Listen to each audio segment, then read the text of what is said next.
Give me just a moment. Let me get logged in over here on the device that I'm going to monitor this from.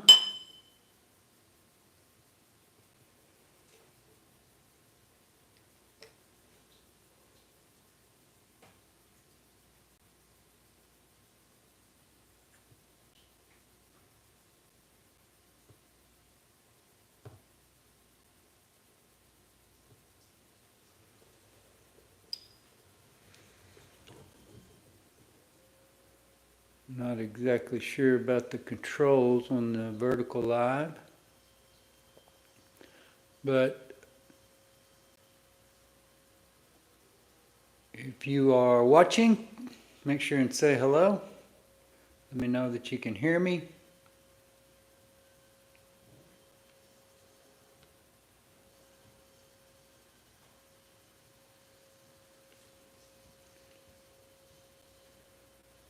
Here we go, all messages. Just getting ready to make some videos, record some videos. Been a while. Don't think I have published a video since the 16th of December, maybe the 13th. Been really busy with my family. Was really busy over the holidays. Got projects just piled up around here. Got butane lighters failing on me left and right. That may be a problem for another day. We'll see. Some of these butane lighters that once were pretty useful are no longer. That one won't even receive fuel. This one will still receive it, but it's not very good at igniting.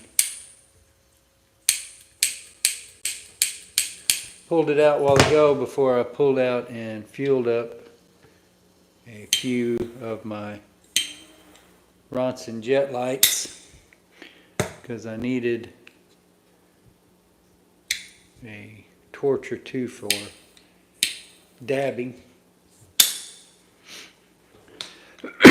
Excuse me.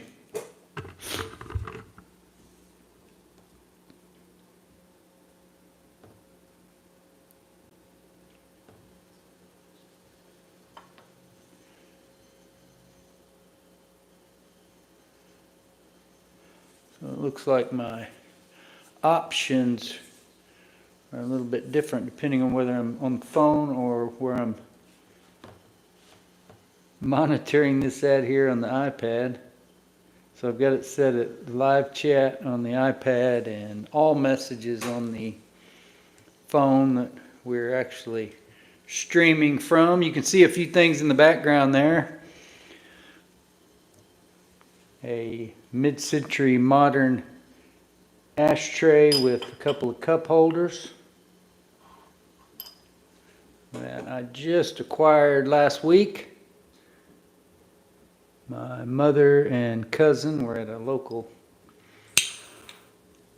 I'm not sure whether you would more appropriately call it a vendor mall or antique store.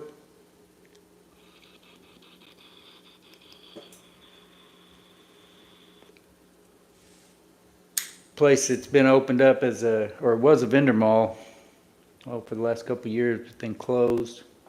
And apparently is opened back up. I wasn't real clear whether it was under new ownership or not. For those of you who live around here, it's out at Northeast 10th and Douglas or Post, I can't remember. Out in the part of town that I actually grew up in, eastern Oklahoma County. Live in Deep Deuce of Oklahoma City now. We'll see if anybody, any of our regulars join us here. I don't know exactly how long I'm going to stay on. I'm just, like I said, getting set up, taking a look at what projects I might have. I've got a couple of packages back there to open. Got this ashtray to make a video for, and a project that I'm going to perform on it. It needs a felt pad on the bottom of it.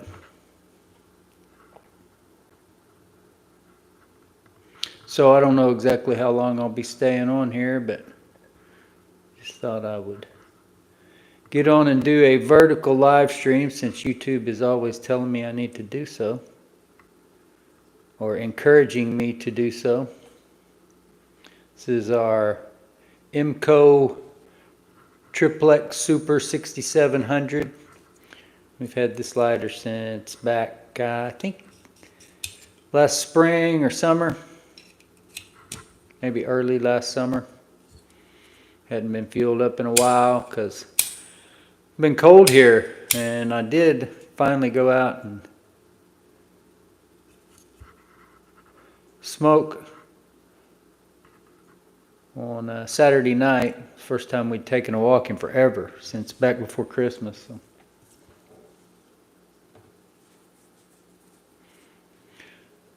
Oh, I think what I was saying was, if any of our regulars show up, I didn't send out the notification like I typically do over to Facebook or I can't remember, the Discord.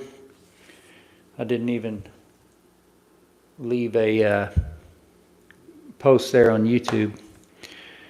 I just fired up the live and hopped on. So, but anyway, if any of those regulars join in, let us know. I'd love to hear from Natha up in Tulsa, or Azrael in Indonesia, Sean in the UK. Of course, we got plenty of friends here in America that have joined us. Bill, Calkins.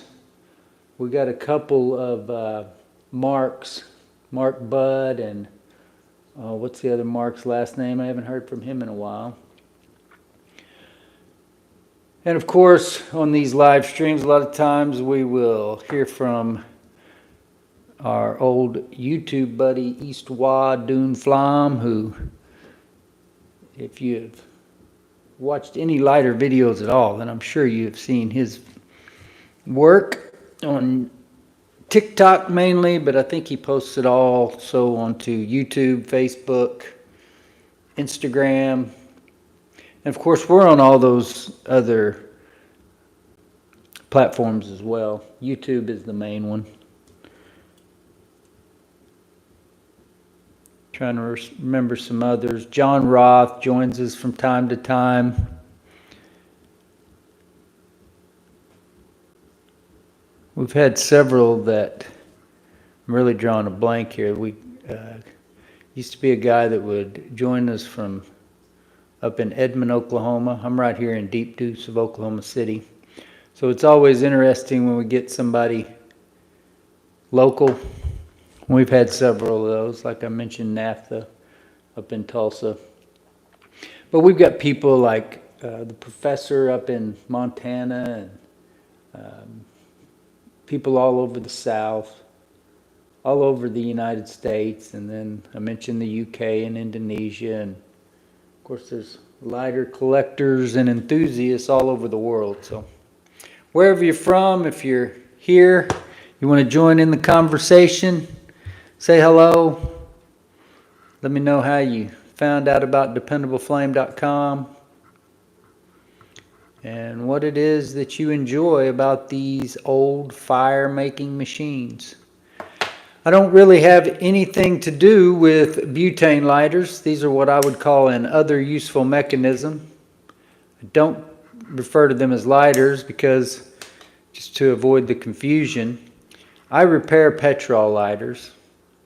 I can give you advice and maybe even some parts or whatever when it comes to a petrol lighter that you need to repair. The odd thing these days is I really don't use petrol lighters because I really don't smoke much flower anymore. As I mentioned, we did this past Saturday, and that was the first time in at least a couple of weeks. But it's mostly concentrates, live rosin, heating up dab straws. And to do that, a regular petrol lighter flame will not do. You can, of course, use a actual propane torch, which I employ a propane torch pretty often, pretty much daily. But that doesn't fit in your pocket or in your jacket, definitely not in your pants, to take it with you when it's time to put all your equipment away and go wherever you're going. So that's why you need a pocket lighter. And these Ronson jet flames or jet lights are pretty good. I can't remember now. The last one we bought at Dollar General a couple of months ago, and it was the same price as the first one, $5.50, $6, something like that. So pretty affordable. They seem to fail much less, or at least more slowly, than most of these plastic type lighters that you're going to end up with. The Jeep have been really promising lighters at times, and this one worked great. It would use all the fuel before it would quit working. It was awesome. But then it got to where it just wouldn't ignite. Blew it out with some air earlier, just see if that might be something clogging that all up. And when I did, it ignited almost immediately, but so you can see there's plenty of fuel. The fuel is turned all the way up. So this is just me piddling with these lighters, trying to figure out which ones work. I don't actually repair any of these. And I've got, it seems like 1 million of these jet lights sitting around at this point. And I haven't tested those 3 to date. Over time, I have had jet lights quit working on me, but they seem to be the most durable among the butane lighters that I can afford. Doesn't seem to be a whole lot of butane lighters available for purchase that are both affordable and function very well for very long.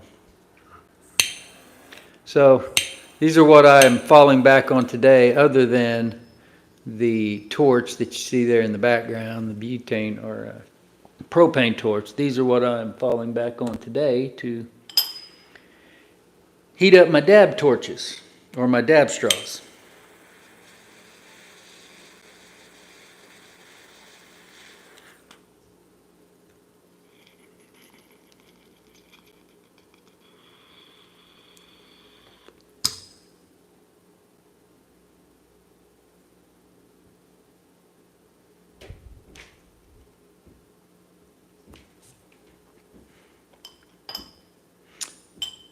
But as I was saying back at the beginning, 13 or so minutes ago, I've been busy with family over the course of the holidays, and I'm also dealing with some sickness here and there, both myself and my wife. But I'm definitely working, recording some videos today. Look forward to opening up those packages back there, seeing what's inside. I know what's inside, but taking a look at what's inside of them. This is an interesting lighter to me. It's obviously got that unique Penguin Signus flint tension thumb roller mechanism.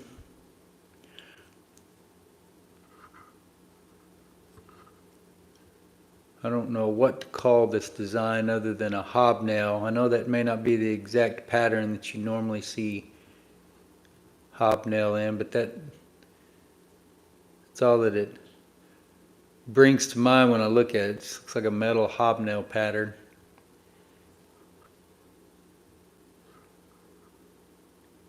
And the lighter, or one of the lighters that's in those boxes, is very similar. That's why I got this box or this lighter out. But the curious thing is, this lighter is not marked Penguin Signus. It is marked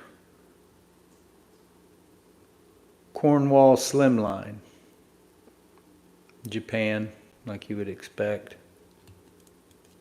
And I think they were all probably made in the same factory and then just marked dependingly. It's like a lot of those watch lighters that look like Signus are marked with different names. And I've got a few others. I've got one that's marked Prince.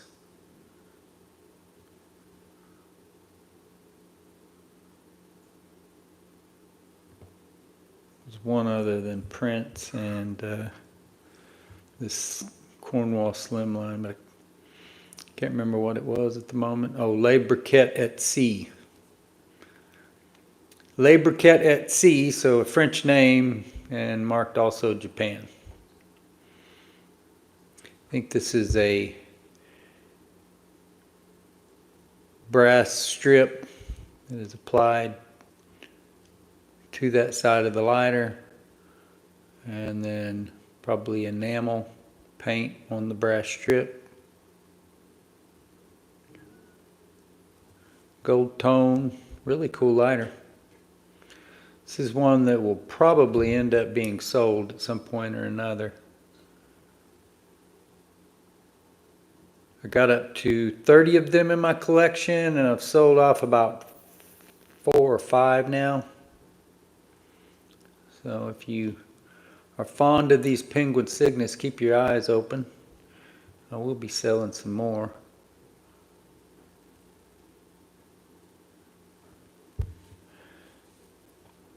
And that's part of why I started making the videos in the first place, is to embed those into the eBay listings. Really nifty lighters where you get the thumb tension for the flint here, spare flint compartment in the fuel screw,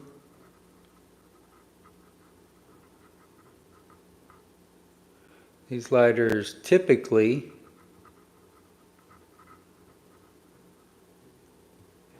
have a really solid rubber seal or a paper gasket. I think the rubber seal are on the newer ones, but I could be wrong about that, and I don't have any, it's just my general impression. I don't really have any evidence to state that.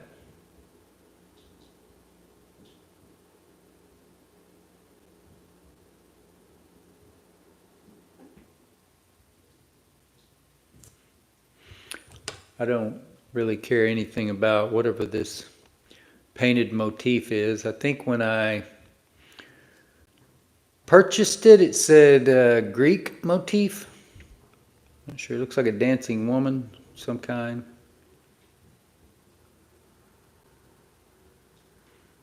But regardless whether or not the motif appeals to me, it's a really solid lighter. It's just classy looking. Sort of self-contained as far as what would typically need to be done with a lighter. It's got a slot for a screwdriver, but it's also knurled on the sides, so you probably don't need a screwdriver to open it. You would not need a screwdriver to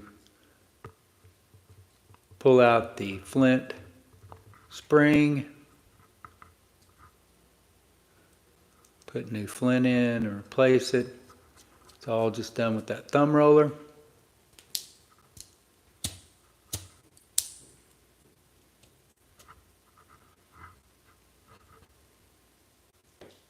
Really elegant looking lighters to me.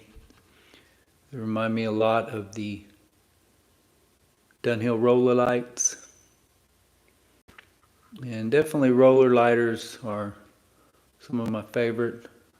Aluminum block lighters, also some of my favorites. And A lot of aluminum block lighters are roller lighters. Some people refer to this as a lift arm lighter, but I don't. I think that's a misnomer. Just because a snuffer lifts, most snuffers do lift, even like a snuffer on a Zippo, the lid lifts. It doesn't make it a lift arm lighter. So I think calling a lighter like this a lift arm lighter, like I said, would be a misnomer. I think it's or I should say, an aluminum block roller lighter.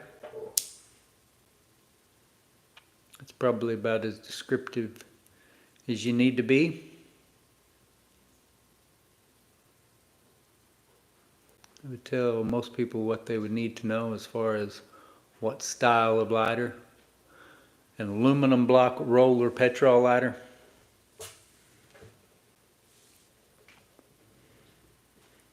And I mentioned that I did have about 30 of them, so about 25 or so now.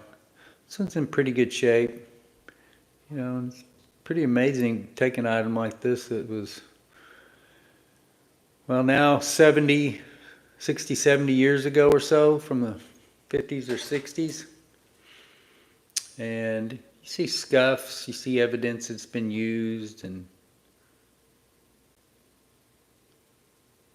scratched up against in a drawer or somewhere, wherever it was stored, or maybe in its former usage, whatever the case may be. And I've got many that are in way worse shape than this one. But as much... Hello, Marcelo. Glad to have you join us this morning. As much as I would love to find every one of these in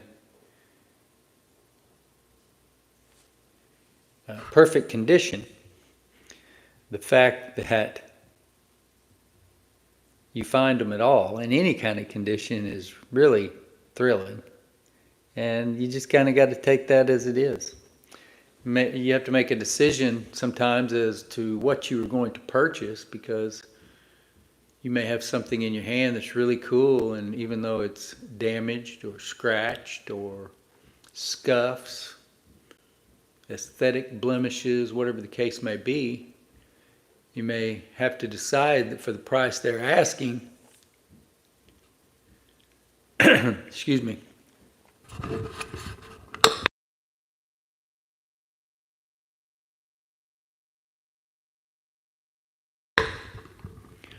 sorry about that.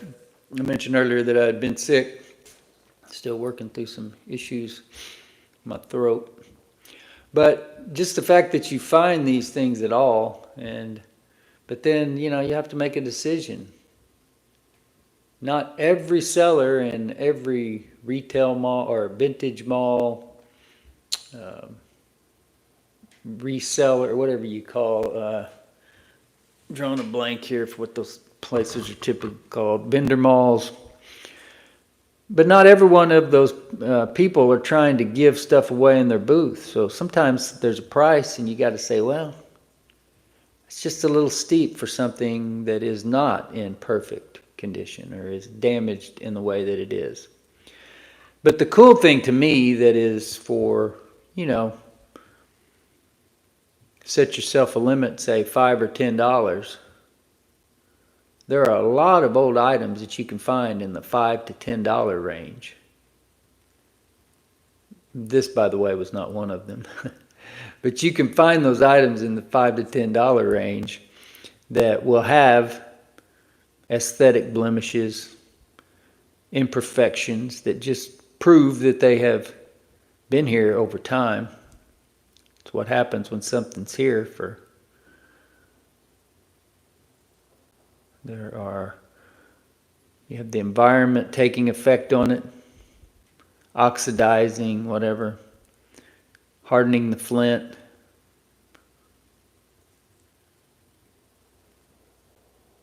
A lot of other corrosion and things that can take place other than just the scratches.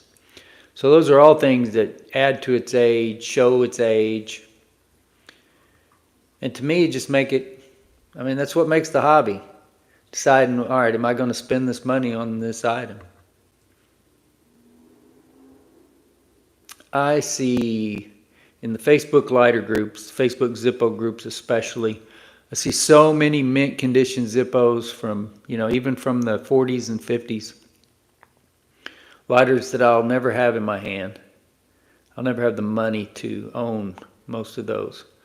It's a possibility that I've found rare stuff in the past and not paid a lot for it. So, you never know what you're going to find. But there are people that find that stuff, for one, because they're buying from collectors, not just out in the wild. So that's one thing. But there are people that handle that stuff all the time. And it's cool. It is. I would love to have brand new, flawless stuff in my hands. But, man, it's just cool to have these old items and be able to use them. I think I'll go ahead and fire this one up here in a minute. Take a look at the... Where are you from, Marcelo? Again, glad to have you with us. Old Arp Henningsen, glad to have you with us, sir. He says, hi, Joe, the Lighter Gang. Hope you are doing good. Yes, glad to have you with us, and hope that we have some more of our regulars stop by, as well as folks like Marcelo, who may never have set in on a stream before or know what it is that we do or work on. Are you a lighter guy, Marcelo, or did you just happen to wander into this room? I'm going to get up and go get a bottle of petrol so I can fuel this up.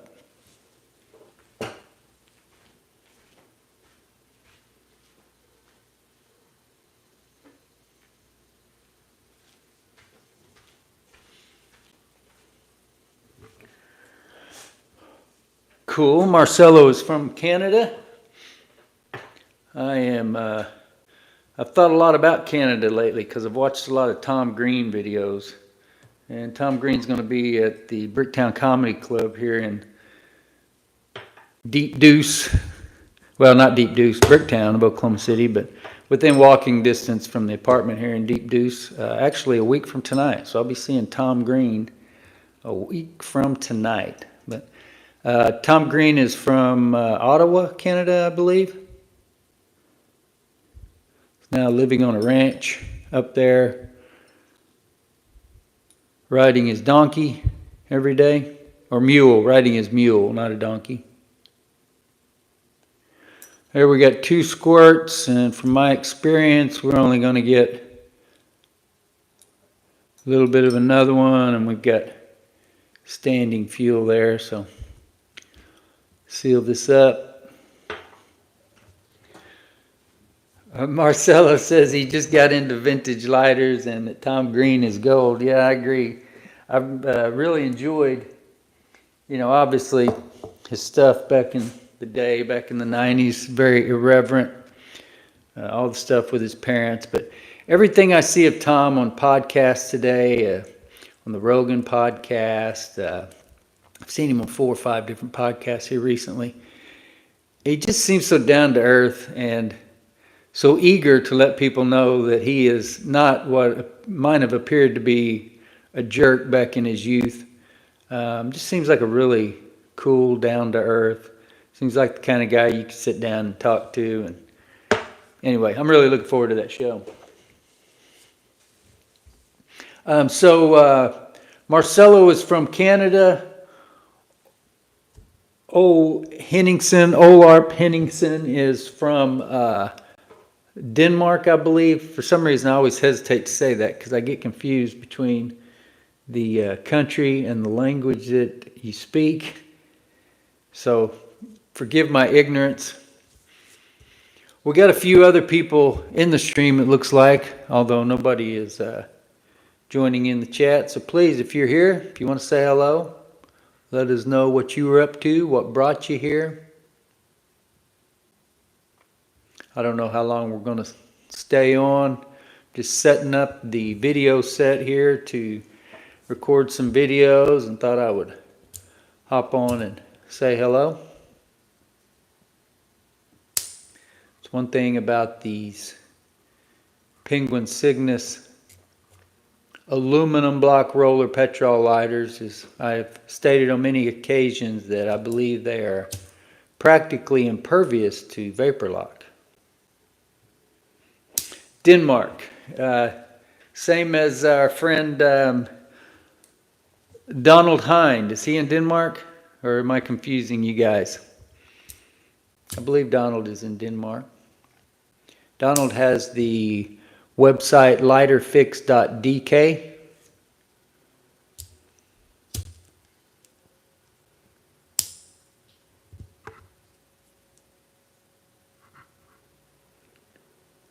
So I apologize, Olarp.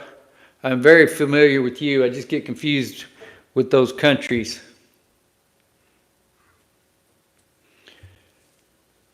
Hello, Colin. Glad that you have joined us this morning. I believe it. Yeah, still 11:15 here. And Colin says, do I have any tips for those Ronson jet lights? Well, I've got two of them, Colin, right here that I am using to heat my dab torches or my dab straws this morning. And you can see that these are both working just fine. I haven't tested these. I'm sure that at least one of these, maybe all three, have quit working. I've got several different butane canisters here that I have used over time. And these different butane canisters seem to affect the lighter differently. So, like you can see that one, it appears as though it can't catch, but it also appears as though there is incredible pressure. But the problem is at this point, I believe that I have bled this one empty multiple times and tried to refill it, and nothing happens. So that's where these typically have gone wrong on me. It's not like they start leaking and they get to the point to where the fuel in them seems like it's under too much pressure and they won't ignite. But it takes them years, in my experience, to get to that point. And I think both of these are these are still some of the older ones. I have misplaced. I've got a newer one somewhere that I just bought in the last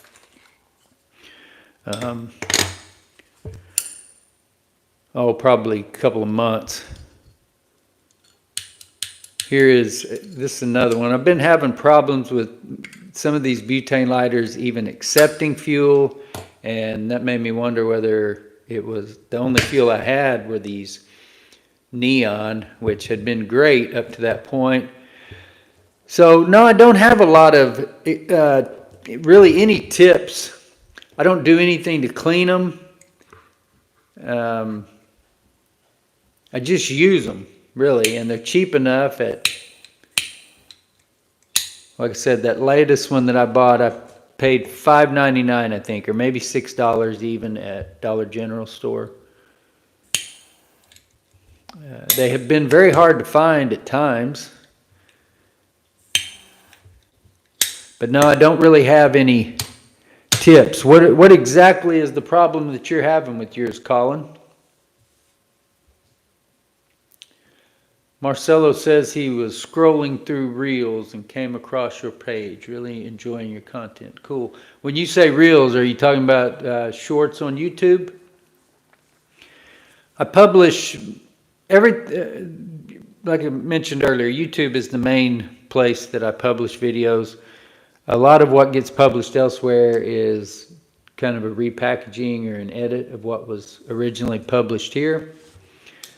We have in the past, and it is my goal to publish a long form, 8 to 20 minute video each morning, each weekday morning, showing off a lighter.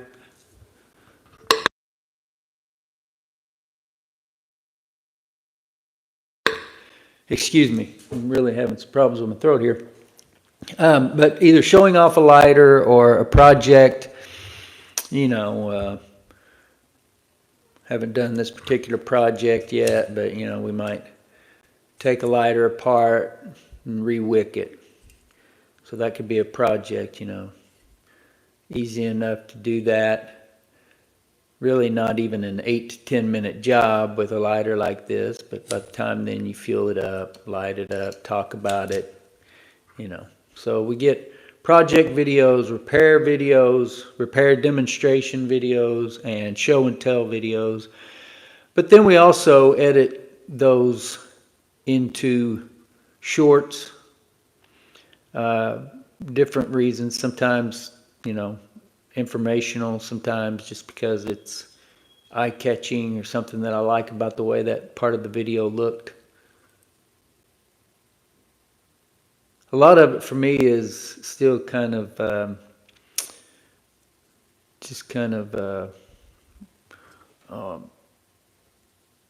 can't find the word.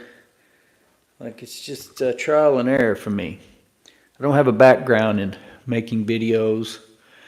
I do have a mechanical background. I had a father who could fix anything and did. And I spent a lot of time in the garage when I was a kid working on cars with my dad. So a little bit bigger projects that we were doing then than I'm doing now. But I think of my dad a lot in the work that I do now with the lighters, because I think he would have really gotten a kick out of it. Just the non-stop problem solving, troubleshooting, and then projects to correct those things. I think he would have gotten a kick out of it. So, but one thing that I have just never, I've never done any kind of work on butane lighters. I wish I could find a partner that works on butane lighters, and maybe we could go back and forth. Maybe my buddy Jay. I saw him mention that in a Facebook post recently, that he doesn't like working on butane lighters either, but that he might have to if he found one that needed to be worked on. But it's just, you know, by the way, glad to have you with us today, Jay. But it's just such a, it's like two different worlds.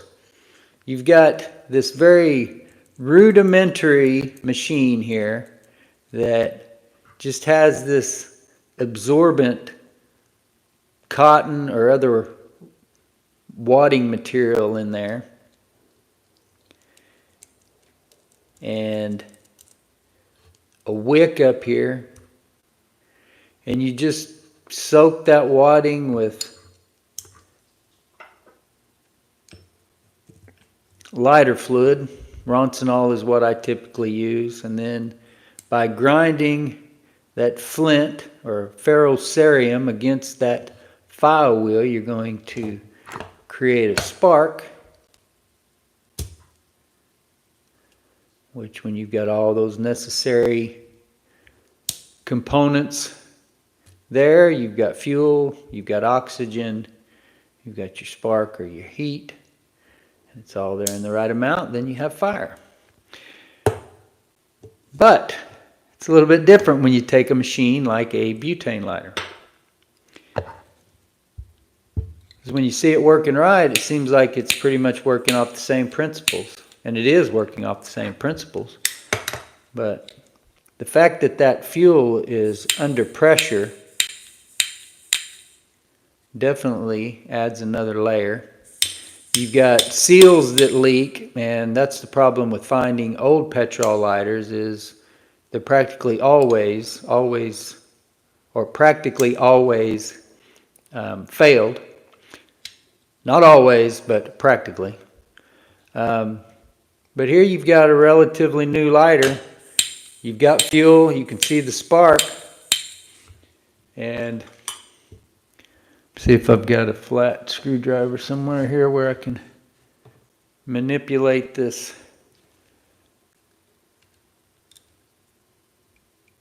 We're not all the way up, but it doesn't really seem to matter whether we're all the way up. These don't ever light all the way down.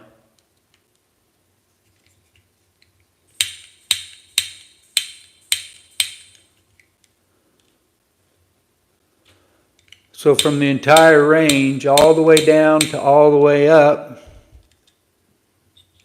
there's fuel and spark. So maybe too much fuel. Anyway, those kind of things are just easier to figure out when you're talking about a petrol or fluid lighter as opposed to a butane lighter. But it really seems like a serious problem to me because I need these lighters. I can't be carrying around. We talked about the torch, the propane torch, a while ago. You know, that's great. It's awesome. First of all, it's way too strong for what I need. When I heat a dab torch or a dab straw with that, I have to wait. Where when I heat a dab straw with a jet light, then I can pretty much stick it right down into the concentrate. My concentrate of choice is live rosin, and everything's good. But these don't hold much fuel. That's one problem. And then, as we said, over time, they fail. And it seems like maybe they even fail by having the higher quality butane pumped into them, because it seems like there's just too much pressure. Or maybe what seems like that being under such pressure is a function of something failing. Maybe I'm not understanding something about it, which I'm admittedly ignorant about butane lighters. So anyway, Azrael, glad to have you with us as well, my friend. I mentioned you earlier. Hope you are doing well in Indonesia, where 11:25 a.m. here, so it must be 11:25 p.m. there. I believe that's right.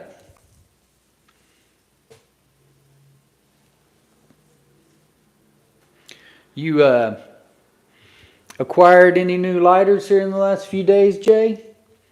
I haven't seen any posts on any of the Facebook groups, but I really enjoy seeing your posts in the Facebook groups, my friend. And another friend got a hold of me last week, or maybe a week before that, let me know they'd posted a video, and I hadn't paid enough attention to. It was a YouTube video that they'd shared over to the DependableFlame.com Facebook group, and I hadn't paid any attention to see that it was their own page, a new YouTube channel that they had created. But man, you ought to think about creating a YouTube channel. And I mean, even a blog, or of course there's other platforms other than just YouTube as well. I guess we're back with TikTok. I guess TikTok is back to being a viable thing. It's not going away. We'll see. It's gone for a few hours there on Sunday night or Saturday night. Anyway, yeah, I think so many of there are a lot of people that have great collections, but why I think, and I think all those people, I encourage everyone to create a YouTube channel, share however you can share. But you're really good at telling a story, Jay. So I really enjoy those posts and hearing you talk about them. And I think that a lot of people would enjoy that on a sort of expanded basis also.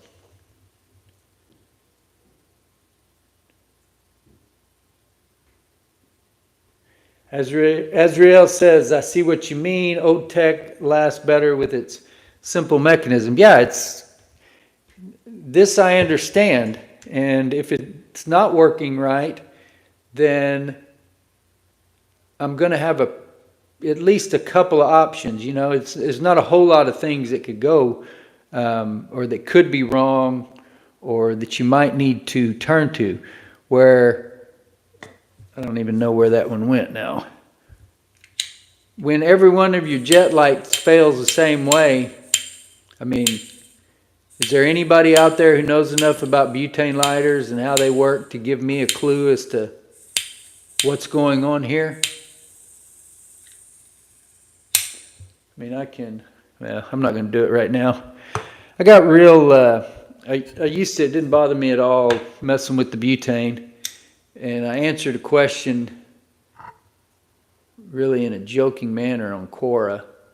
And somebody hit me up a couple of years after the fact and said it actually, I forget what they called it, but there's some sort of syndrome or condition where apparently there's a few people die every year or shortly after fueling their butane lighters. So be careful. Try not to smell any more of that than you have to, or, I've gotten to where I try to wash my hands after I do it and try to do it in an area where if I can't go outside, at least the fan is going to disperse it quickly.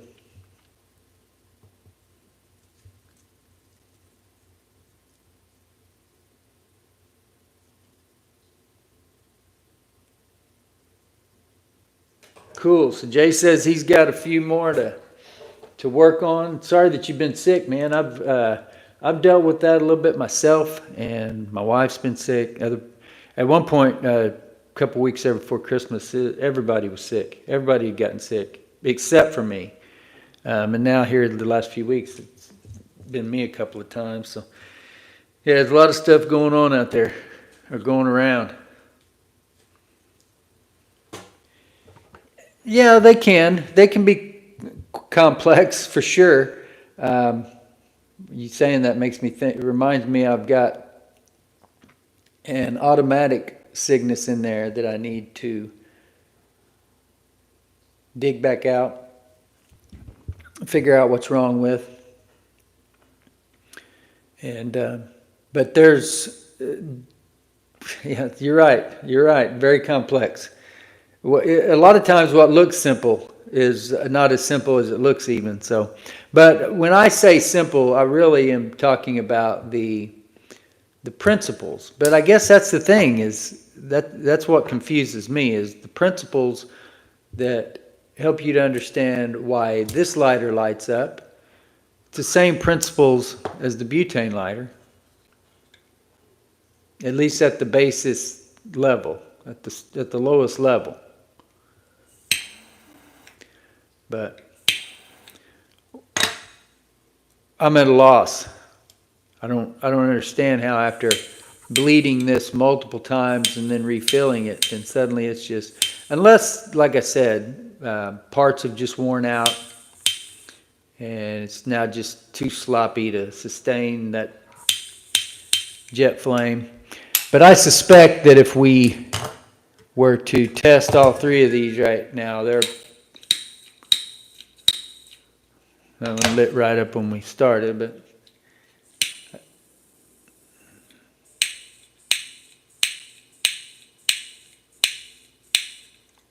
so maybe we'll try those two here in a minute.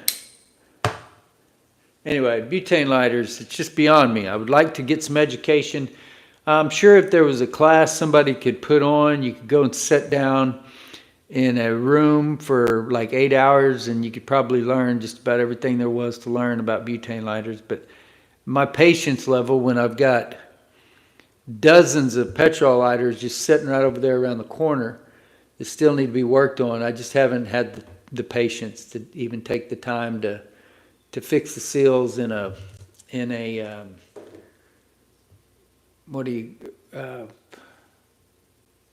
drawing a blank on the name of the Dunhill, not roller light, but what's the butane version of the roller light? Can't believe I can't remember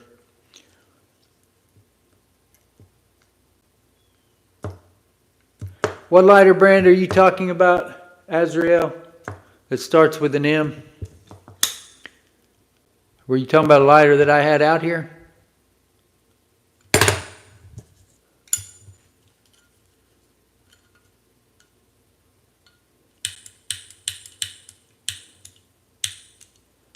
You see that's still sparking. That's another problem I've been having lately is, yeah, roll gas. There you go. Thank you, Olarp. But some of these lighters haven't been wanting to accept fuel. And it's weird that you find an adapter that works, and then suddenly it doesn't work. It doesn't work on the same exact sort of inlet that it's just so, it's so frustrating. Very frustrating.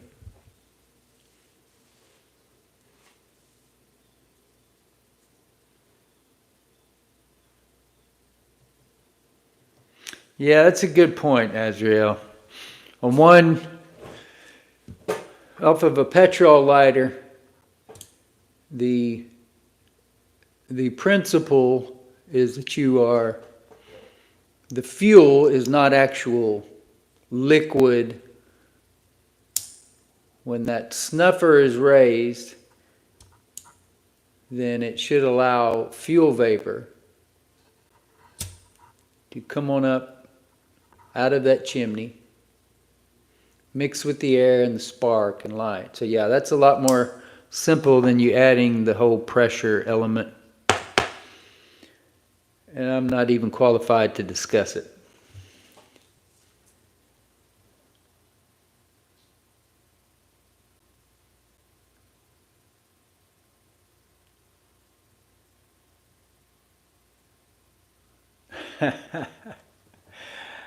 Three feet of snow, huh? Yeah, we were supposed to. We got hit by about 3 inches, or well, maybe a little bit more, maybe 4 inches last week. And so that was pretty cool. I don't think we had any kind of snow last year at all. And we're down this morning. It was 2 degrees, and we were supposed to have had snow again over the weekend. That didn't materialize, but we did get a little bit overnight, but just enough to kind of dust things up. Parker Beacon 49. I'm not familiar. I've had, I'm trying to think. I think the only Parker lighter that I've ever had was the Parker Roller Light table lighter. But I've never had a Parker Beacon, but I do know I've definitely seen some of those. Excuse me, eBay listings, Facebook groups, things like that. Yeah, sometimes, man, the filthiness of the lighter can really be a turnoff. But it's a good thing that you can typically take one about as far apart as you want to and clean it to the level that you're comfortable doing.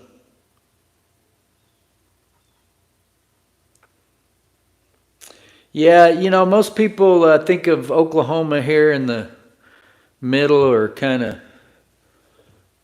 southern part of the United States, and they don't think we would get that snow. We don't live with it. It's not like we live with it like they do in some places, but like New York City went a whole year without snow, and that's way further north than we are.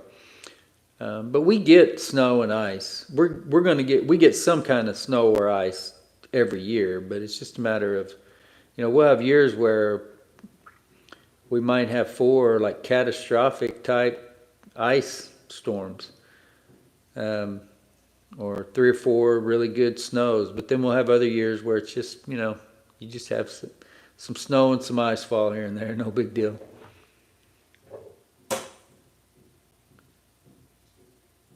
The thing about that, Jay, and how filthy they are, it always makes me think of where those lighters were used.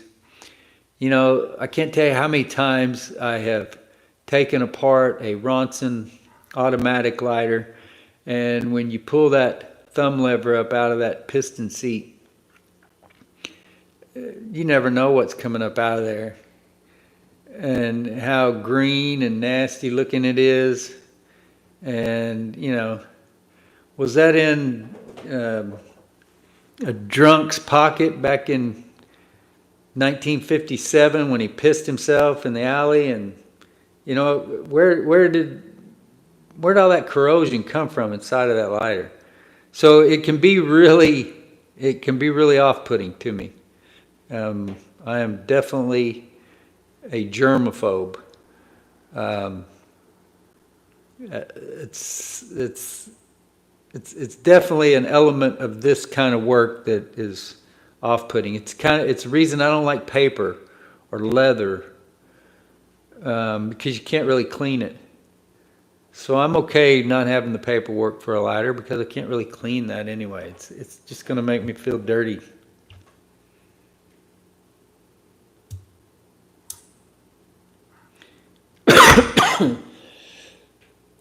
Excuse me. Yeah, Azrael, it does. The fact that they're simple, it definitely, even if you got to work something back into shape. I've had plenty of lighters that, you just clear the tube and it's like, boom, that's it. It's working like brand new. Sometimes that's not the case though, but you're right. The fact that it's such a simple design, there is plenty of margin of error there. It doesn't have to be perfect. Every bit of work that you do doesn't have to be perfect. There may be elements that can be improved. One thing I've noticed about these Penguin Signus is if you do miss a strike on one, see if tightening it up helps. It's one good thing about having that adjustment at your fingertip or your thumb tip right there.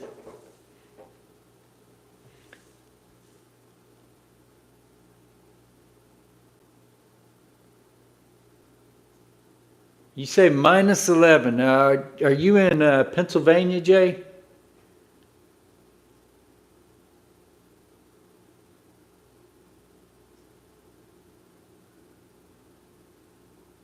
I'm a little bit, feel like I'm a little untethered today. I'm having a hard time remembering things I ought to remember. Like what language Olarp speaks.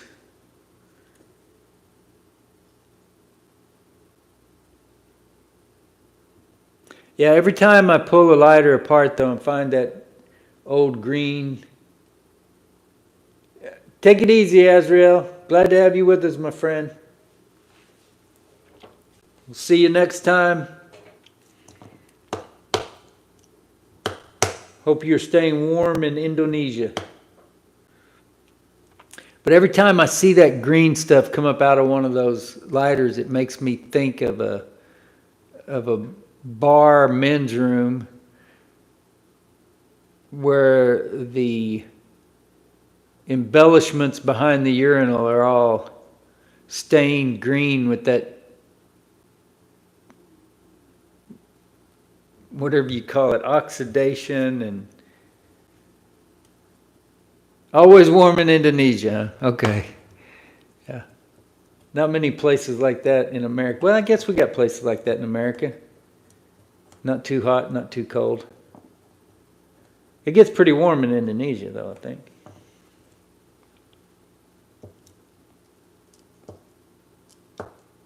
Yeah, I think that's part of what confuses me, Olarp, is I've seen those roller beacons with rollers, and it seems like there's a roller beacon that it doesn't even have, or maybe it doesn't have a long roller. Maybe it's just,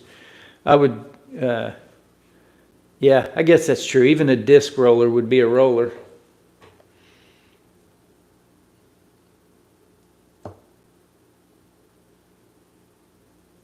Yeah, I don't know where I developed it at, but I definitely developed some OCD concern, especially surrounding germophobia and that sort of thing, somewhere in my early adulthood. Not as bad about it now as, well, I shouldn't say that. There's some elements of it that are worse today than it's ever been, but some elements of it that aren't all that bad.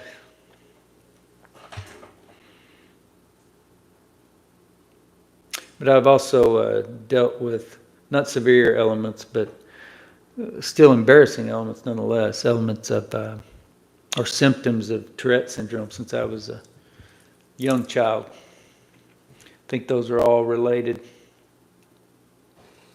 Somehow related. I've had some suggestions or questions about some videos.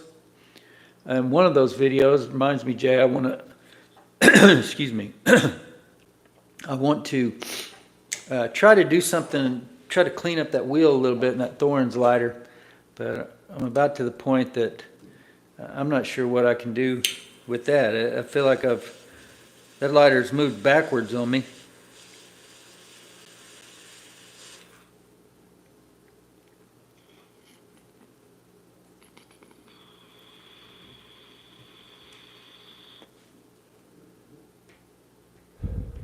So we'll see.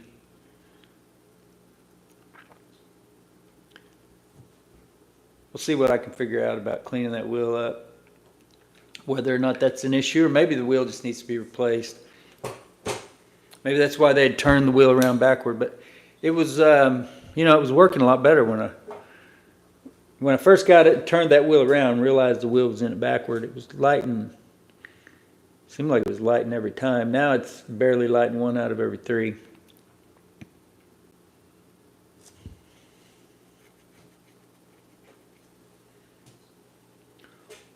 Yeah, -11 though. That's pretty serious cold. You can't stay outside very long like that.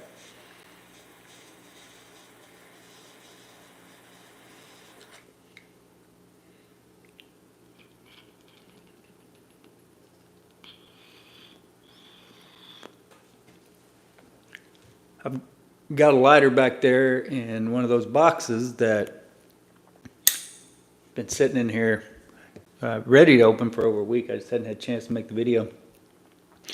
And I was really excited to get it because it's kind of a companion to another lighter that I've had for a long time. And I was really looking forward to putting those two lighters side by side and comparing them.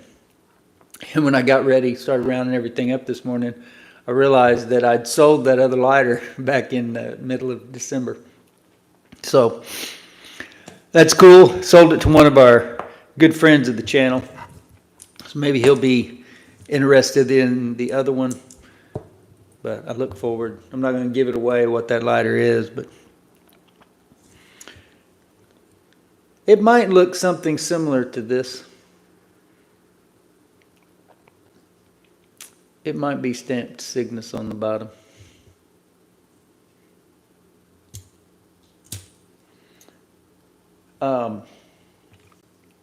Marcelo, if you're still with us, what is your favorite lighter? You got a favorite yet? And how about you, Jay? Out of all those lighters that you've acquired recently, what is your favorite? I know you've had some lift arm lighters.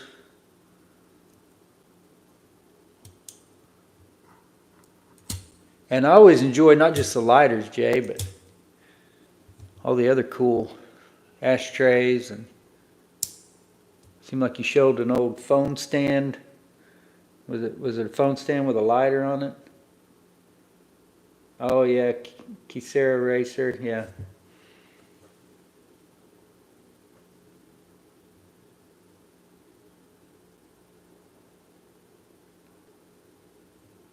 What did you do to the wheel on the Kyocera? Brush it off? Soak it in some solvent? What was your process? Oh yeah, I forgot about the Adonis. Yeah, that's a cool one. That's a cool one. That's a pretty good working lighter too. I like those Adonises. They're so slim. You can put them in your pocket. Right there along with your cell phone. The Imco Super, huh? Yeah, this is, well, I think I've had a couple of these before, or maybe one of them way back. But I was really curious because, well, I had a couple, well, now think about it, I had 2 of them way back. I think I've had 4 of them. A Chinese lighter called the Sunflower 6506. I think that's the right number. We've talked about this before. So I'm a little bit more familiar with that than I am the Imco. But yeah, I like this Imco. It was a lighter that I was carrying out with me to light up when we were smoking last summer. We'd go for a walk. So yeah, definitely like the Imcos. IMCO's a good brand to collect too, because there were a million different IMCO models, and going way back to I think to the 19 teens. A lot of IMCOs. And some of them really rare. Of course, you can still buy them. They don't say made in Austria anymore. They say come of Austria or something like that. They're made in China or Hong Kong or excuse me, something like that. Yeah, really cool design. Historic design. I mean, there are definitely, I'd say other than the Zippo, the IMCO would probably be the next lighter that has the most ardent followers. People who say the IMCO is the best lighter ever made. And I'm not arguing. I'm not arguing about any of them, depending on what it is that you use them for, as far as lighting up, commercially produced cigarettes, joints, pipes, other kind of bowls or different implements like that. Water pipes. Whatever it is that works best for you. I'm not going to argue with you about it. I'm just glad that people still use them. Glad that they're out there. I'm glad that we can appreciate them. Like I said, there's, I believe, 5 lighters in those 2 boxes back there. And none of them is going to be perfect. I'm going to be a little bit more excited for one than some others, and probably even then for some others than a couple of them, but still, always cool to find these kind of old items and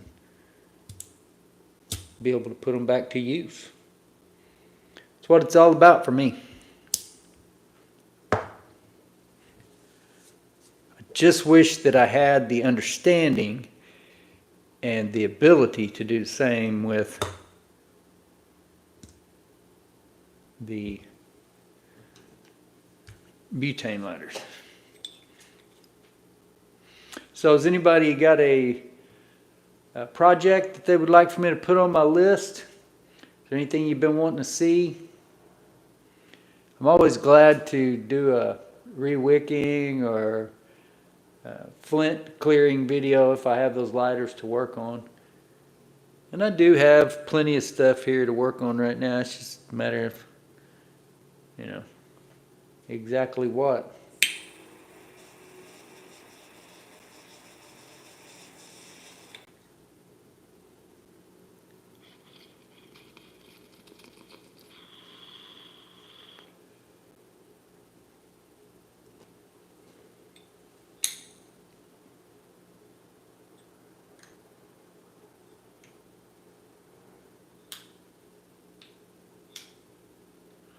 Okay, so Jay says he did. Oh, first of all, Olarp says he's got to go. Glad you joined us, Olarp. Hope you can continue to join us whenever we pop in here. I'll try to schedule some as well. But definitely glad you joined us today. NFS America, Jay says, I did a good soaking and then a brushing. It didn't look dirty, but I think with the soft Caribe flints I use on the old ones, it got dirty. But that lighter is so easy to take the wheel out of. So tell me, what are Caribe flints? I'm ignorant.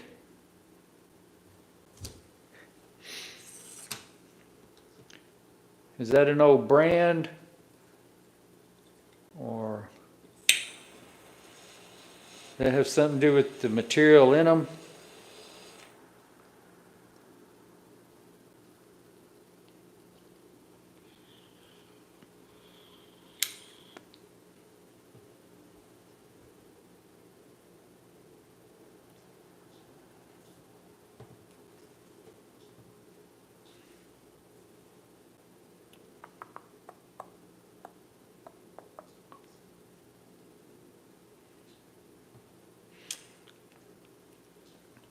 Anybody watch the inauguration yesterday?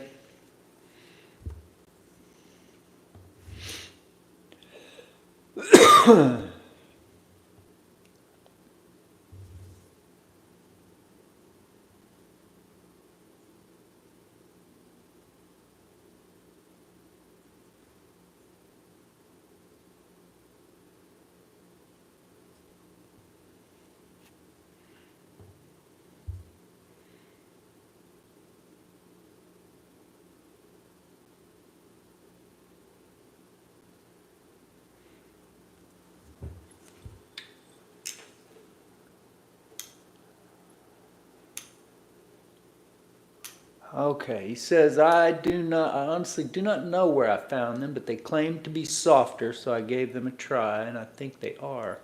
They're a little smaller than a Zippo flint, but much softer with big sparks. So smaller, smaller diameter, huh? Was this an old product? It's like something that came on an old, was that the brand on the card or whatever?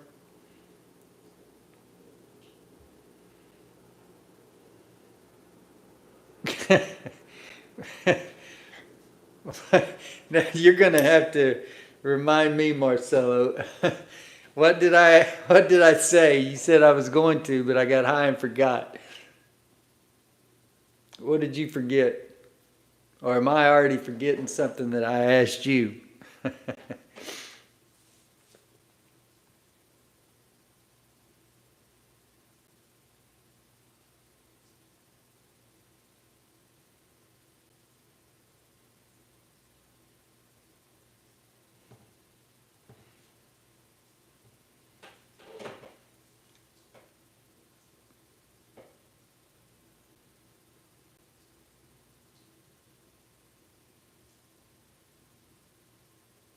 Okay, so you get them off Amazon. All right, well, I might check that out then. Especially if you think they're better. I've been kind of at a loss ever since that last.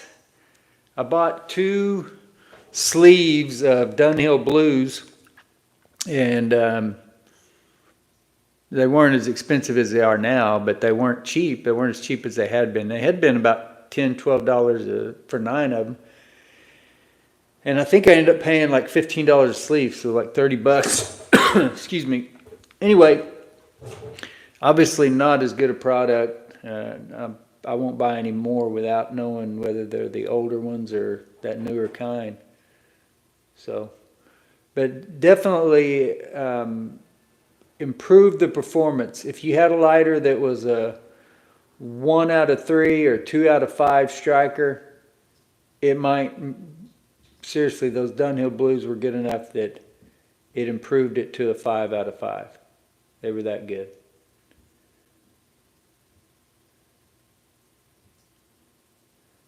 Okay, yeah, there you go. Well, I can see that. I can see how you might get high and get distracted and forgot. It was on most of the day around here. My wife was off. State employees were, I guess it was MLK Day. It wasn't because of the inauguration, it's because of MLK Day. So anyway, we watched enough of it that we didn't watch it all evening, but we were streaming stuff yesterday evening. I actually got caught up, watched the last episode of Silo from this 2nd season, which was pretty good, really good. And I've got Severance, next show I'm going to. So yeah, I get it, Marcelo. And interesting to me, so is the inauguration here in America of interest to you in Canada, Marcelo?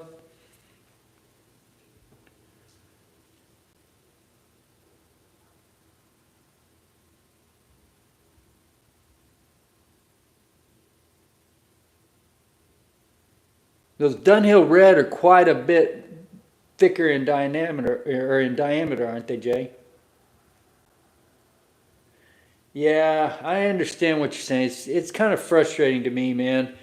It was kind of nice to have Dunhill Blues and then be able just to use the generic flint or eBay or Zippo flints, whatever flints I had, just to, have those in the Dunhill Blues, and if the one didn't work, then the Dunhill Blue would. Now I just feel like things are a lot more complicated.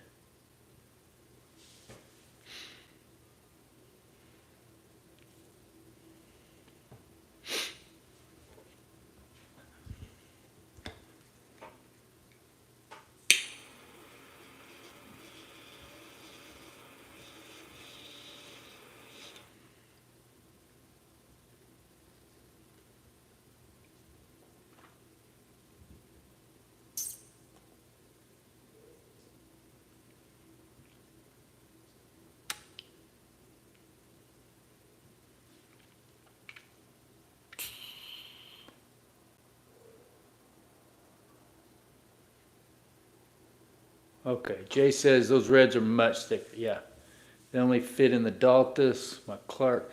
Yeah, that's kind of weird. I wouldn't have thought they would have fit in those. Huh. I had a Daltus, but it wasn't complete. It wasn't a lighter that I sold or made a video on. It was way back. Ended up getting sold with a bunch of junk lighters.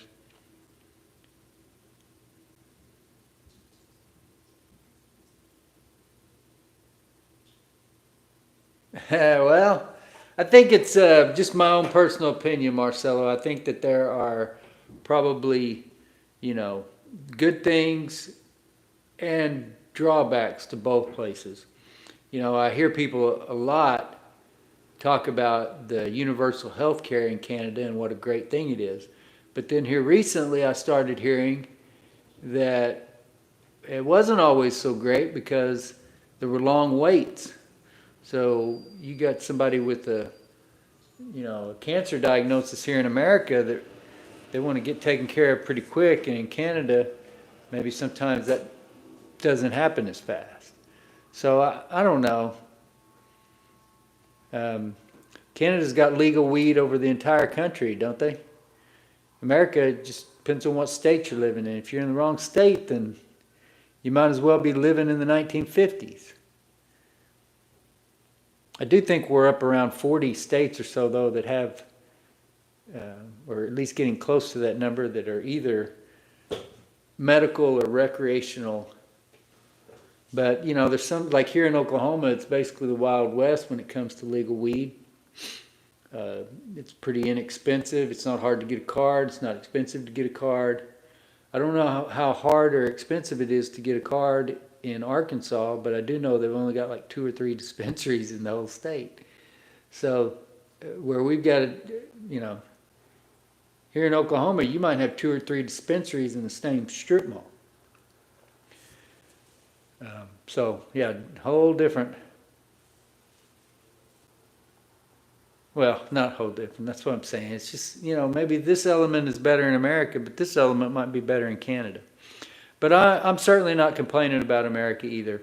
I'm not a Trump fan, but I'm going to give him an opportunity, just like I did last time. I think he failed miserably last time. I'm not a fan of the rhetoric. I don't like the fact that the commander-in-chief would wake up every morning and piss off half the country, and I hope we don't get back to that point. I hope we can all just get along and do our jobs and love the people we love and enjoy doing the things we do and move on down the road. Hello, Boo Rock. I just mentioned you all ago, my friend.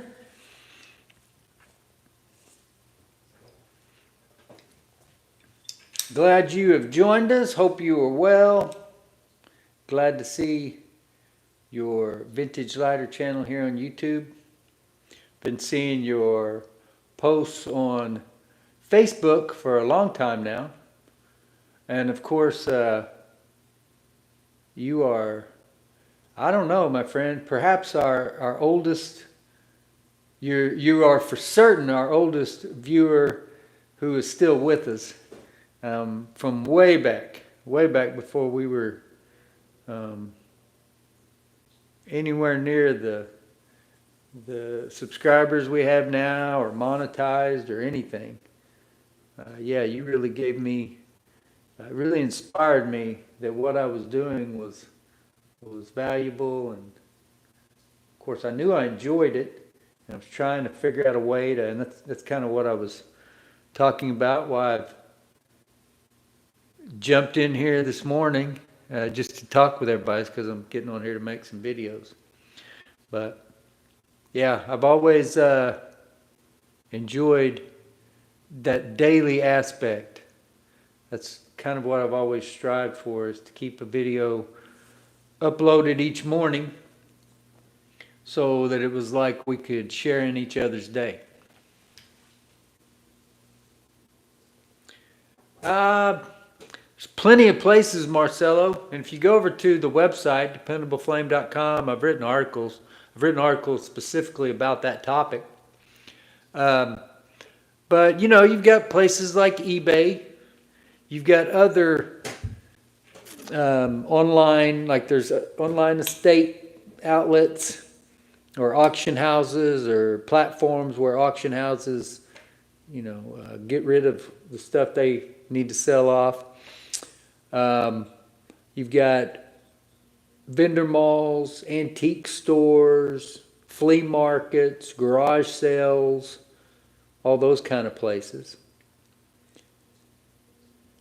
You know, I'm willing to bet that probably some of the greatest finds of all time have happened at garage sales, but I myself have never bought a lighter at a garage sale.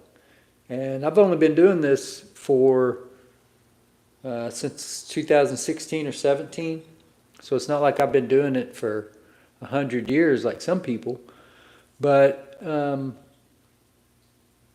it is, I've been to quite a few garage sales, and fact is I've seen very few lighters and haven't bought any. I think I bought an ashtray or two. But for me, with the way that things are set up with eBay and other marketplaces like that, Facebook Market, and like I said, other online places where you can buy the contents of estates, you can see a whole lot more online than you can by running around to places out in the real world. So, you know, if you want to go to garage sales every Thursday, you can do that. You can cover some, and you're probably, like I said, you're probably going to find some great stuff. But I think over time, if you could only do garage sales or look online, I think you're better off to look online, because you can cover so much more ground so much more quickly. It's really a crapshoot out there in the real world. But I think that it's cool too, and it can get frustrating. But as far as vendor malls, what are some other names you would call those kind of places? Antique stores, vendor malls, vintage markets, flea markets. I think it's a really good idea that especially, well, really, it doesn't even really matter if you got a lot of them or not. Whether you got one, then it's really easy. If you only got one of them in your town, definitely keep an eye on it. Make sure those people know who you are, because they get lighters in there. Somebody wants to sell them, they're not going to buy them. Maybe they call you. So it's always good to know whoever. But for me here in Oklahoma City, I could sit here and think of a dozen places pretty easy that I check in on a regular basis. And I could probably check in more often than I do, even though I don't have money to buy very often these days, it seems like. Antique stores, flea markets. But a dozen places that I've got an idea when I walk in there. I already know a couple of nooks and crannies in these places where you might find lighters. A cabinet where you might see some lighters switched out here and there. Or when one gets bought, others show up. You just never know. Those kind of, I think it's valuable. That's more valuable to me than, I don't know if it's more valuable. If you're on vacation and you go into a place you've never been before, that's cool also. You never know what you're going to find there. That one time you may ever walk into that place. Who knows what you'll find. So it's all valuable, but I think for me personally, I pay most of my attention to online marketplaces, eBay, and a few others. Estate sale outlets like High Bid and places like that. Then I would say second is keeping up with the shops and places like that, the physical locations, flea markets, antique stores around you. And then just always be willing. You know, pawn shops are another place. I bought lighters at pawn shops. Bought way more lighters at pawn shops than I have garage sales. I've had some really good buys at pawn shops, actually. And I hardly ever stop at pawn shops. There's pawn shops everywhere. I probably ought to be stopping at more pawn shops.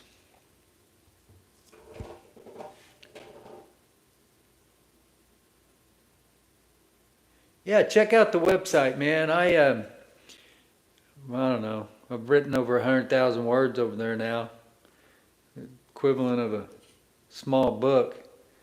But I've got links to buy things over there too. I haven't included any of those links. I'm not going to include them on this video. And there's affiliate disclosures over there when you get to those articles. But yeah, there's demonstration articles, like as far as repairing videos or repairing lighters, videos to help you repair lighters, or actually, you know, articles where then we embed the YouTube videos in those articles. So it's kind of like you're really getting a multi-level tutorial. It's not just the video and the explanation in the video, but then you also have the written part there in those articles. So it's always it's always worthwhile to test out the search function over there when you're looking for something. I mean, that's what I do when somebody gets on YouTube and says, "Hey, do you have where do I find wadding for lighters? I'm only finding small cotton balls." I go and grab the article that I wrote on the website about wadding, and I send that to them. So, but I grab it by searching for wadding there with the search function on the website.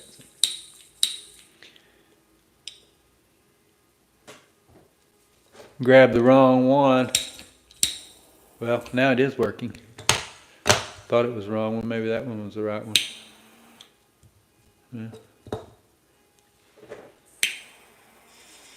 Sounds like somebody's car horn has decided to go off.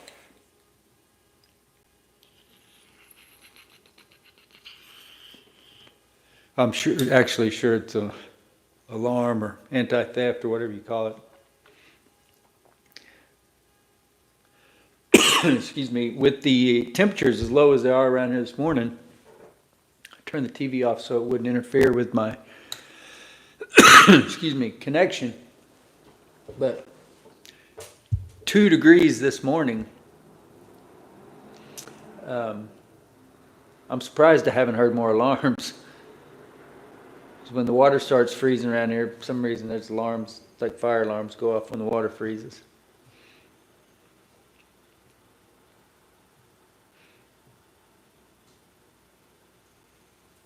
Yeah, charity shops, Goodwill. I don't think I've ever found any I found ashtrays at Goodwill, but I don't remember finding lighters at Goodwill. But yeah, thrift shops, those kind of places.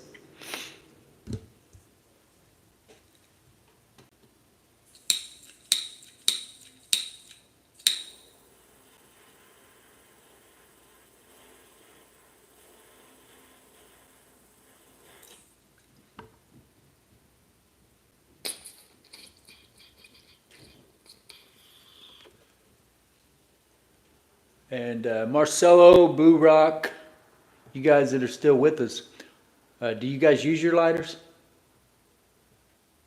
Are these collectible curio pieces, or are you employing them as they were originally intended?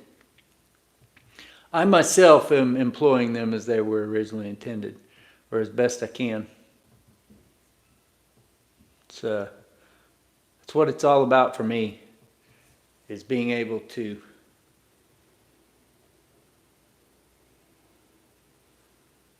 I'm gonna have to back out of here where I'm monitoring this at.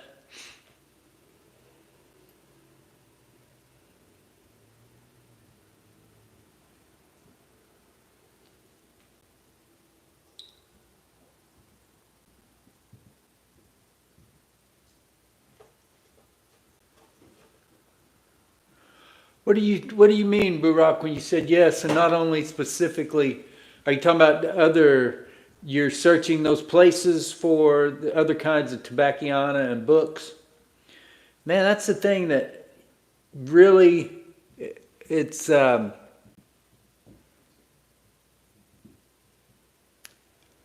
depending on how tight a search you want to make, you know, like, let's put it this way, for you to see every vintage lighter on eBay that gets listed on eBay, what terms do you think you would have to search?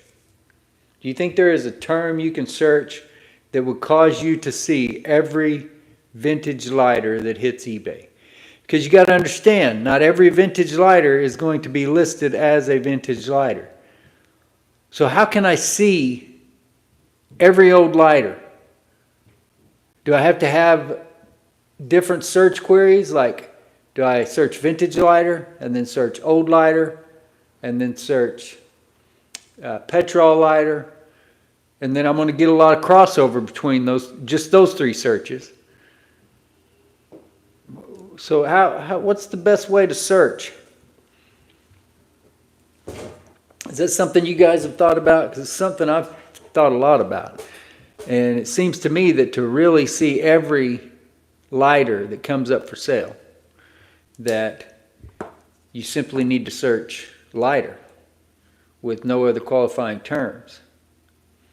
Anything that you add is going to draw it way down past, and maybe even unintentionally past where you would have intended to. So, yeah. Anyway, you guys ever thought about that?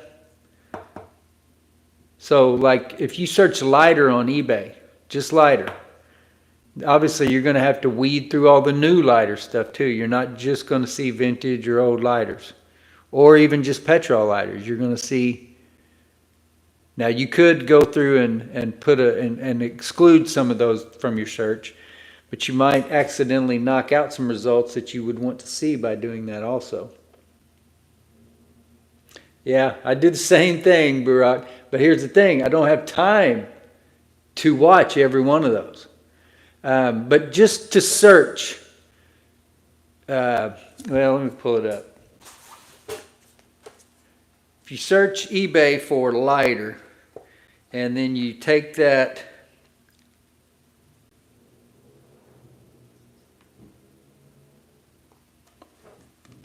well, let's see if I can get this in front of the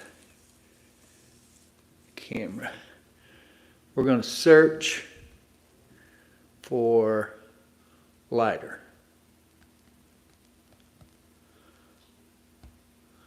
And then when the results come up here, we're going to come over here and we're going to filter that from the categories, because it's saying 240,000 plus results. See that down in the corner? 240,000 plus results. Well, a lot of good results are being filtered out because they were put in the wrong category. So we're going to do all categories. Now we've got 2.6 million plus results. Okay, so we show that. There's $2,000 Zippo, $60 aluminum block lighter. Some interesting stuff, but we really need to manage this a little bit better than best match. So the way that I typically do it is ending first. The two most popular, the two that I find the most beneficial are ending first. That way, if it's ending soon, I'm going to catch it. And newly listed, newly listed. Because if you're constantly looking at ending soonest, then you're going to be up to date on those. Where the newly listed is what you might just want to hop on and check out. Stuff that was just listed. Do I exclude other countries? I don't. I don't. But I don't, trying to remember. Maybe I don't really remember running into stuff that I couldn't buy that people weren't willing to ship to me. So I think it just shows me stuff from people that are willing to ship to me anyway. Maybe. I could be wrong.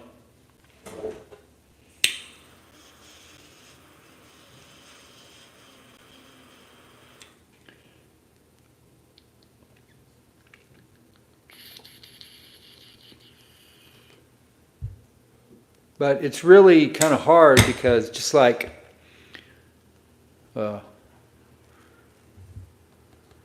if we just put in Signus, which is my favorite lighter, we're going to get a whole bunch of results. 15,000 plus results. So is it worth it to search through 15,000 something results to find I spelled it.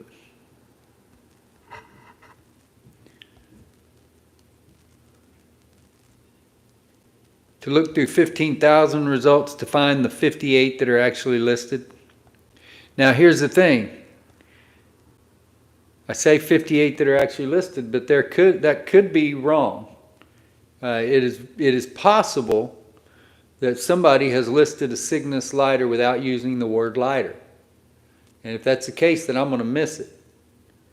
But I don't have time to look through 15,000 plus listings of Signus just on the off chance. So I'm not saying I haven't done it, but I don't do it very often. Anyway, that's just some of the interesting nuances there to how you search and what you search. The ways we all. So do you basically do the same thing I do, Barack? Maybe just little differences.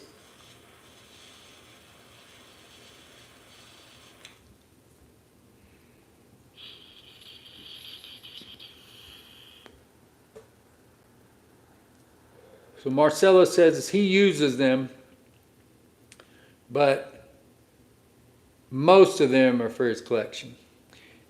I'll tell you this, Marcelo, all of them that are in my collection, I'm going to use.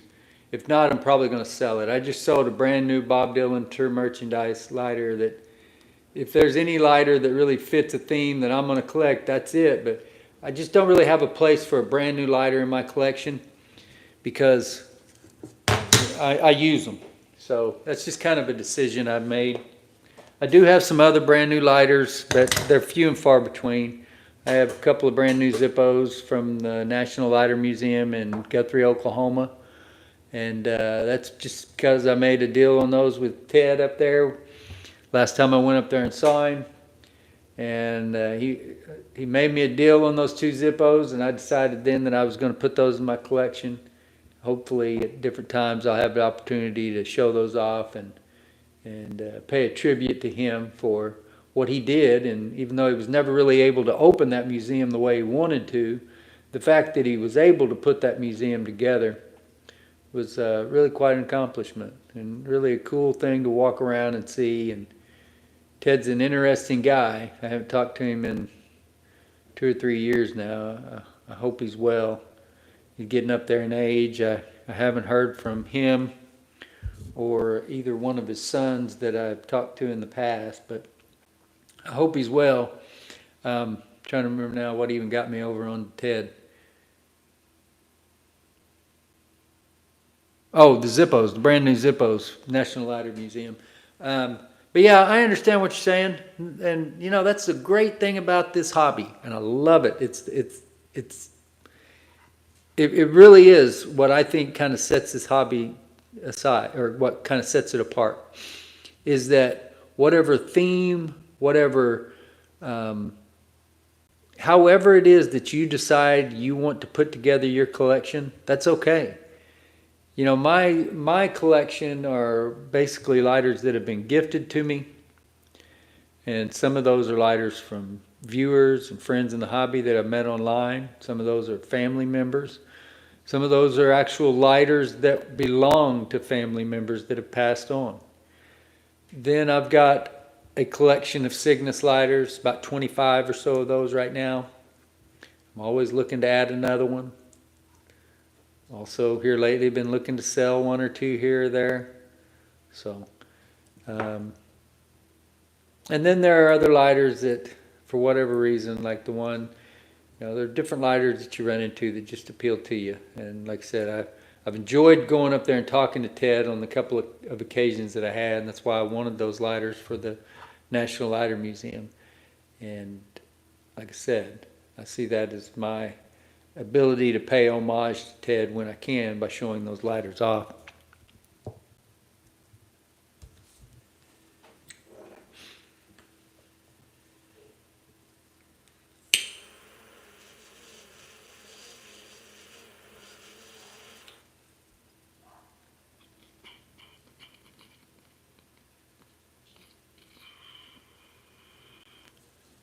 Well, I appreciate all of you hopping in here and chatting this morning. I think we'll go ahead and close it up, and I'm going to finish setting this video set up and get ready to record some videos. So should be a video at 8 a.m. tomorrow morning. That's the typical time when we are publishing videos that we publish our long form videos. Will probably be an unboxing type video.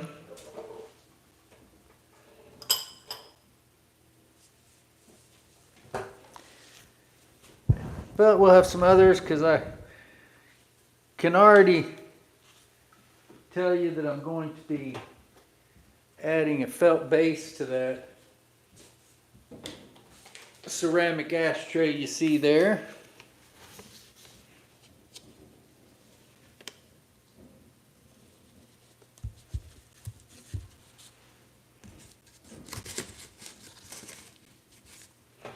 And the lighters, I'm trying to think.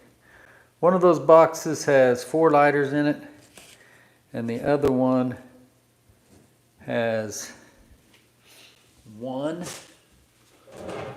And one of them's supposed to be, the one that just has 1 is definitely supposed to be sparking.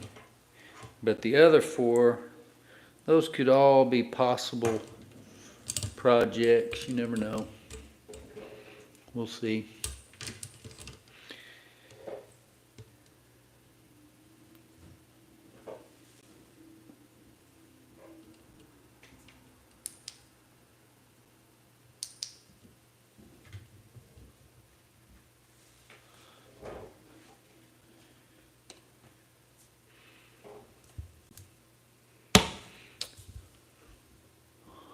So I'll get to work here, see what I can put together, and then we'll also try to get it all working back on a more regular basis like we did before the holidays.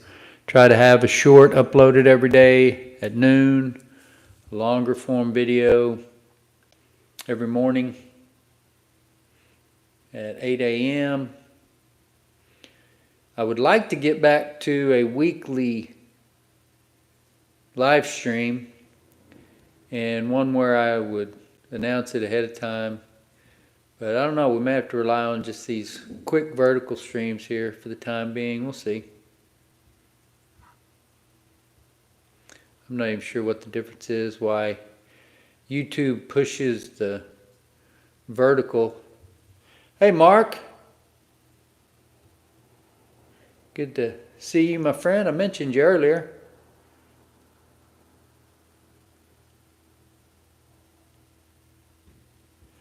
But yeah, getting ready to record some videos, so hopefully we'll have videos. But keep in mind, I am still pretty busy with my grandkids.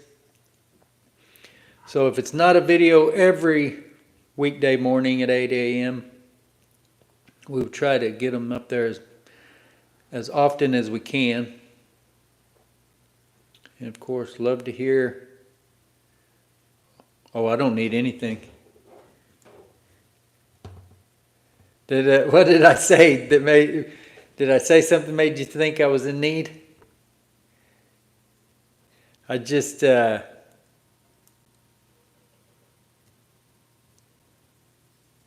days where I can spend a lot of time devoted toward vintage lighters and get a lot accomplished.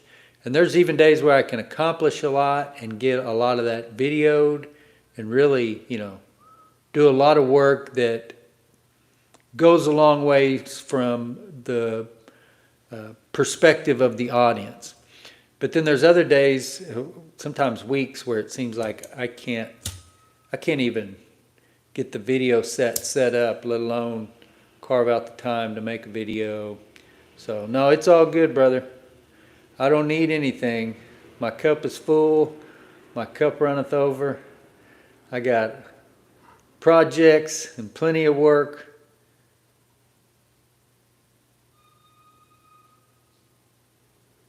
What have we talked about? Remind me now.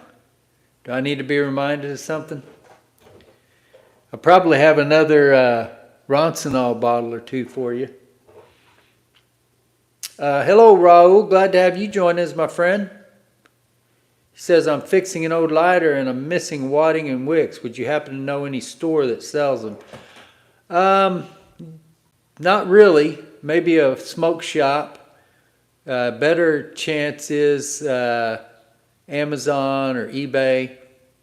If you go to my website and type in those words, wadding, in the search, I've got an article and there's links there.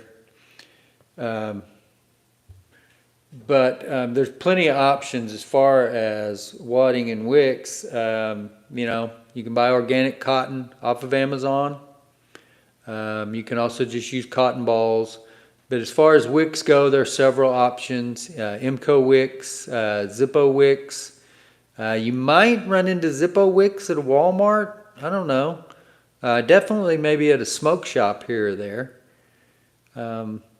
There might be a few other brands still floating around out there, but those are going to be the main ones still being sold. And then, of course, there's new old stock like Ronson wicks and plenty of different old brand wicks still floating around out there on eBay also.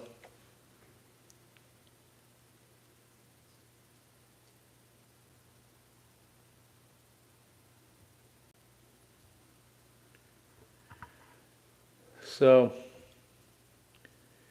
yeah, like I said, do a couple of unboxing videos, maybe I'm kind of, maybe. I was kind of confused why my chat was different on the phone than but once I went back into the iPad where I'm monitoring this at, I didn't reset it to the live chat. So yeah, Raul, glad to have you with us. You've been with us before, haven't you? Your name looks familiar. Dave's Wicks, yeah, I forgot about that, Mark. Those Dave's Wicks. There's a seller. Who was that asked that about the wicks? Was that Raul? Yeah, there's a seller on eBay called David2052, I think it is. And he sells several different diameter wicks. So David2052, that's definitely one. Then you've got Zippo wicks, new old stock Ronson wicks, Imco wicks, several different varieties of the Imco wicks, including the ones that are now, I believe, made in China. But they're still good wicks. There's generic wicks sold on eBay that are like the Zippo type, copper woven, varying qualities. Definitely some that have like a filament in the middle of them that may burn. I don't know. It's kind of hit and miss. Depends on who you ask. The old wicks, most of them have asbestos in it, so that's something else to consider. It's one of the reasons why I put a new wick in any of them that I'm going to use, but there's plenty of people that don't seem to be worried. You know, that as long as the wick is structurally sound, it should be fine. But man, you know, a lot of the wicks that you find in these old lighters, and who knows, maybe recognizing which one of those are made of asbestos is part of the problem, or would help you with the problem. But like those old park lighters, so often those wicks are just, it's almost like they've just been pulverized into, like they're just flat, there's no way that they're just not substantial enough to really do the job that you want them to do. So that seems to me like that kind of wick, it's already kind of disintegrating even if you don't cut on it. So I don't know. The asbestos element makes me a little nervous, so I just re-wick any of them that I'm going to use. It doesn't mean that just because I fire it up, like most of my Signuses have not been re-wicked. Look at that. Here I say that these lighters are impervious to vapor lock, and that one went 2 strikes without lighting. Anyway, I haven't re-wicked most of my Signuses, but I don't use them on a regular basis to light off of stuff. I've got a couple of them that I'll put in my pocket here or there, but most of them, they only get lit for this reason in videos. I don't think at the moment though I don't think I have any brand new Signus. All the Signuses that I have, I will light. The only one that I had that was brand new, I sold. That Flying A truck stop. Tidewater Oil Company. Gold tone, had engraving and a big Flying A emblem on the front. Really cool lighter. I traded for that lighter with a dude named Shell Champion about 4 or 5 years ago. 3.5, 4 years ago, somewhere around in there. Traded him a Zippo box, a 60s, 70s Zippo box, or no, a 50s Zippo box, and then the base of a 60s or 70s Zippo box for that one lighter, I think. Anyway, good dude, runs a auction outfit. I think he's got a Facebook page, but always dealing in old stuff.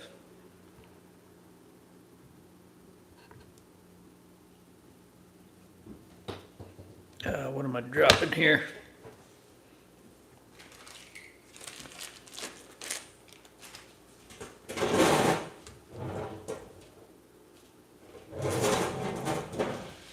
Okay, let me check back on the chat here. Boo Rock says, is that the seller that also sent 2 Thorns wicks as gift? Yeah, he sent me, it was a weird deal. I was going through my mail. It was when I was in the place over in Mesta Park, and I hadn't gone through my mail in a long time, and I found this envelope, and I almost threw it away, and I felt there was something in there, so I opened it up, and he just sent me these wicks, let me know that he had them, told me let him know what else I needed, and you know, from that I was glad. I mean, I'm still using the wicks he gave me, and I would gladly purchase wicks from him from this point on, but I was also glad to spread the word that he had them. And I felt bad that I don't know how I had them at least months, maybe a year. They'd just been sitting there in the pile of mail because I didn't know they were coming. I wasn't expecting them. And then at one point he had emailed me and asked about them, and so I'd gone back and looked, and I didn't find them. And anyway, so when I found them, it made sense, but a little frustrating that I had misplaced them. But yeah, good dude, and a really good product too. Yeah, David 0252. Mark says the number 3 fits a Zippo with a little help. He said, but those things work. Yeah. Raul said, I had bought an old lighter at a pawn shop and decided to fix it. The flint had solidified and had to slowly chip at it till I cleared it out. First time disassembling a lighter. I don't smoke, or use lighters that often, but I'm intrigued by them for some reason, collection, I guess, and like the look of the fire. Yeah, there's nothing wrong with that at all, Ro. There's plenty of people like me who use them. And I don't smoke tobacco. I'm still a little bit nostalgic for some of the old tobacco brands. It's cool. But me personally, I don't think tobacco smoking is healthy for you. I don't know. I don't know if that's the natural state of things or if that's additives that the tobacco companies put in there, whatever. But it's definitely bad for your health to smoke tobacco. But I don't have the same thoughts when it comes to marijuana. So I do use them. But there's nothing at all wrong with people who don't use them either, because I'd say that's a good half the hobby, if not more. There might be more people in the hobby who don't use lighters than those who do. You'd be surprised. So,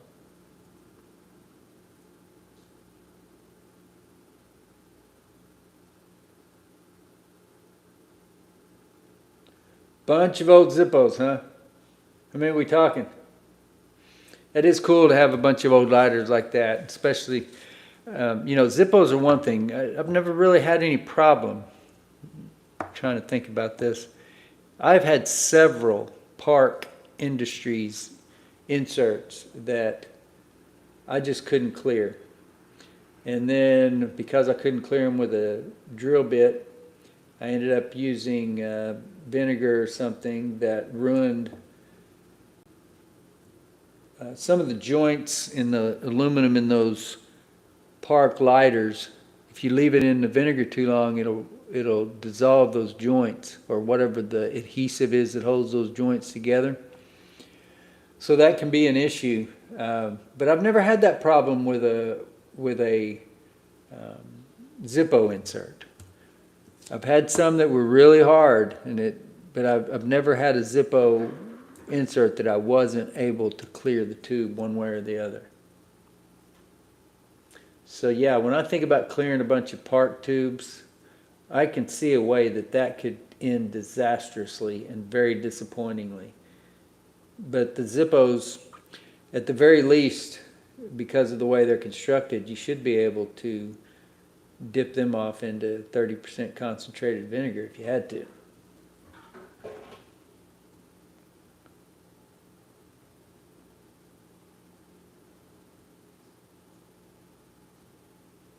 Oh man, so how long have you had these? So these are lighters that the flint degraded on your watch? Yeah, that'd be kind of frustrating.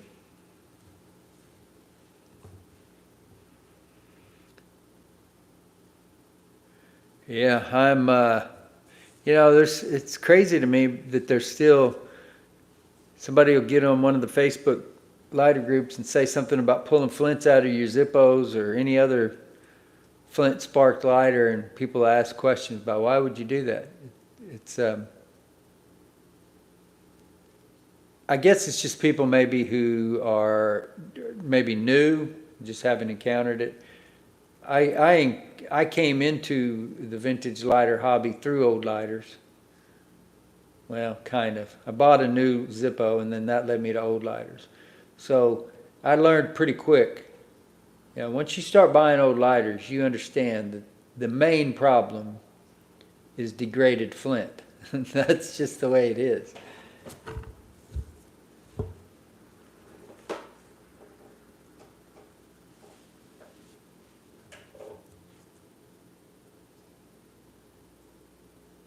Yeah. Well, that's too bad. It's amazing, man. I don't know. Maybe it won't be as bad as you think. I've been amazed at times how many that have been sitting in the lighter for so long, and then it'll still drop right out of there. And then there's others that, Ted Ballard told me 5 years, that flint would start degrading after 5 years. And I've seen flint that was in lighters for 40 years that still look perfect and perfectly good. But then I have seen flint that was in lighters for 15 years. But I don't know. I think it takes some time generally. Some time or some really moist and I don't know, maybe some other sort of climate variables thrown in there as well. Anyway, I appreciate you guys. I enjoyed chatting with you about old lighters this morning. And I'm going to try to record a video or two, have some stuff to post. And hopefully we will talk to all you guys soon.